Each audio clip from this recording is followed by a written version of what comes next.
తమిళనాడులో ఎలక్షన్స్ జరిగాయి. హీరో విజయ్ తలపతి ముందంజలో ఉండడం జరిగింది. రేపు మాపు ప్రమాణ స్వీకారం చేస్తారనే వార్తలు కూడా వస్తున్నాయి. కానీ మ్యాజిక్ ఫిగర్ 118 రావాల్సింది 108 సీట్లే వచ్చాయి.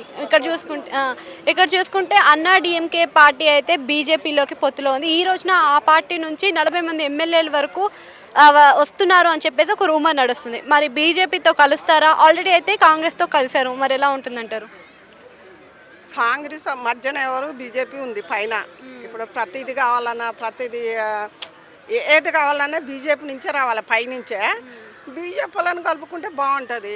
ఇప్పుడు ఆయనని కాంగ్రెస్ ఆయనని జగన్మోహన్ రెడ్డినా కలుపుకుంది, ఇంకెవరు రాహుల్ గాంధీని కలుపుకుండు.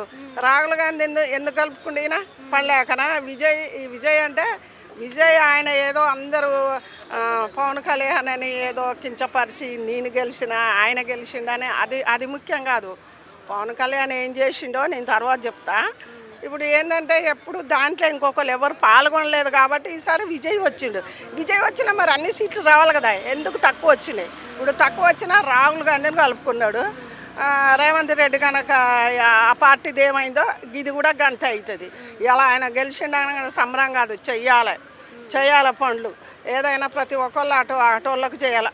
ఇప్పుడు అటు చెన్నై సైడ్ వేరు, మన సైడ్ వేరు, అది చాలామంది తెలియదు. అది చేయాలి. ఇలా నేను రాహుల్ గాంధీని కలుపుకుంటా అంటే ఆయన మట్టి కొట్టుకో అంటే ఆయన ఆగమయ్యే పోతాడు. ఒక మాట చెప్పాలంటే బీజేపీని కలుపుకుంటే బాగుండేది.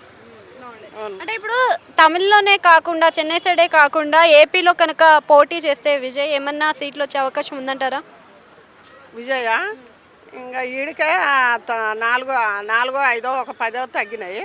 ఇంకా అడి చేస్తే మళ్ళీ పోటీ చేస్తే వస్తాడా చూడాలా. ఈయన మంచితనం చూసి, ఈయన టాలెంట్ చూసి ఏదైనా అవుతుంది. కానీ ఇవాళ చాలామంది కామెంట్లు పెట్టి ఆయన ఒక్క ఒంటి చేయితోటే నిలబడ్డాడు, ఇది అని అనుకోవటం కాదు. ఇవాళ గెలవంగానే సంబరం కాదు. ఇవాళ రేవంత్ రెడ్డి గారు నేను ప్రతిదీ ఇస్తా అని మనందరికీ తెలంగాణ తరఫున వాగ్దానం ఇచ్చిండు. ఆయన కూడా పాపం ఆయనను కూడా మేము తప్పు పడతలేదు. ఎట్లా అంటే డబ్బులు ఏంది నేనేం చేయను అన్నాడు. అది కూడా నిజమే కదా. అందు గురించే ఇవాళ రాహుల్ గాంధీని కలుపుకుంటే రాహుల్ గాంధీ ఇస్తాడా? అక్కడ గెలిచింది ఎవరు? బీజేపీ. అసలు ఉన్నది ఎవరు? బీజేపీ. అక్కడి నుంచి వీళ్ళకి ఫండ్స్ రావాలన్నా ఏది రావాలన్నా మా అన్న మోడీ కాంచే రావాలి. ఒక మాట చెప్పాలంటే బీజేపీని కలుపుకుంటే ఏదైనా కలుపుకొని పోతే బాగుండేది. విజయ్. Thank you.